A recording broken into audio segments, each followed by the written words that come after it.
Hi hello నమస్తే welcome to Mudra world. ఈరోజు నేను మైక్రో గ్రీన్స్ గురించి ఈ వీడియోలో చూపించబోతున్నాను.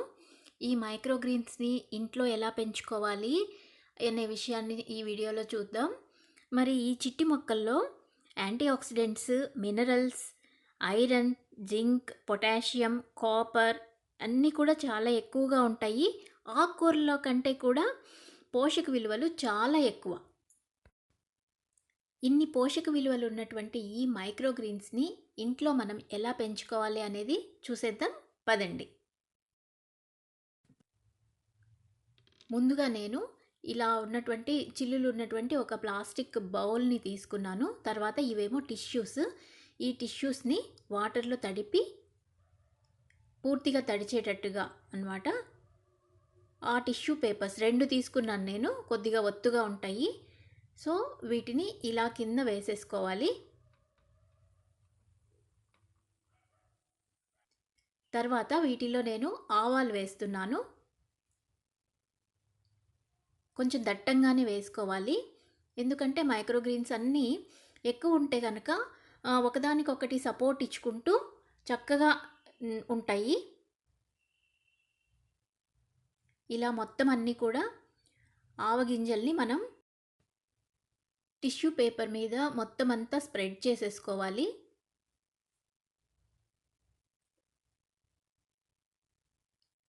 ఇలా పైదాకా అన్నీ కూడా ఇలా నేను అనేస్తున్నాను.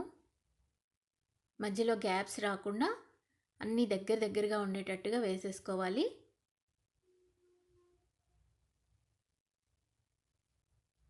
ఈ టిష్యూ పేపర్కి ఉన్నటువంటి ఈ తడి ఉంటుంది కదా, ఈ తడి వల్ల ఇవి మొలకెత్తుతాయి.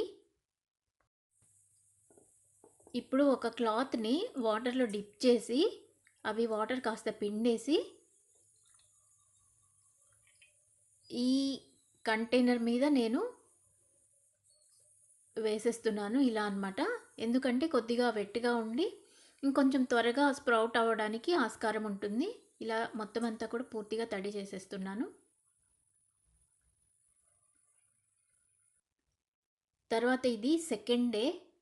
చూడండి, కొంచెం మొలకలు వచ్చేసాయి. ఆ విత్తనాలన్నీ కూడా మొలకెత్తి ఇలాగ కనిపిస్తున్నాయి.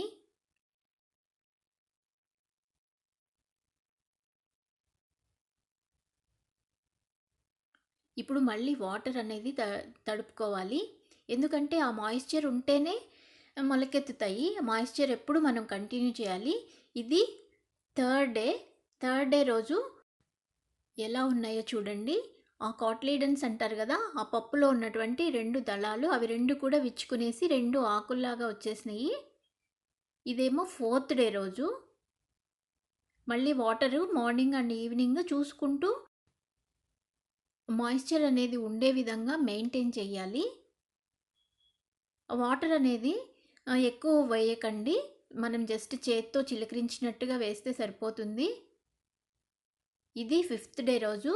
దాదాపు అన్ని విత్తనాలు కూడా మొలకెత్తేసాయి, కొంచెం పెద్దవి కూడా అయ్యాయి. ఇది సన్లైట్ వైపు ఉంచాను, అందుకోసం అవి కాస్త పెద్దవైనట్టుగా కనిపిస్తుంది. డైరెక్ట్ సన్లైట్లో అయితే పెట్టకండి, కొంచెం నీడగా ఉండి వెలుతురుండే ప్లేస్లో పెడితే సరిపోతుంది. ఇవి 7వ రోజు. వారానికల్లా మొత్తం మైక్రోగ్రీన్స్ అంతా రెడీ అయిపోయాయి. చూడండి ఎంత గ్రీన్గా మన మట్టి లేని చిట్టి పొలం ఎలా తయారైపోయిందో, ఎంత గ్రీనీగా ఉన్నాయో. ఈ మైక్రోగ్రీన్స్లో పోషక విలువలు చాలా ఎక్కువ. వీటిని సలాడ్స్లో, ఆమ్లెట్స్లో, తర్వాత పుల్కాస్లో, చపాతీ, ఉప్మా ఇలా వీటిల్లో అన్నిట్లో కూడా వాడుకోవచ్చు. చూడండి కింద వేర్లు అయితే ఇలా వచ్చేసాయి, టిష్యూ కింద కనిపిస్తున్నాయి కదా.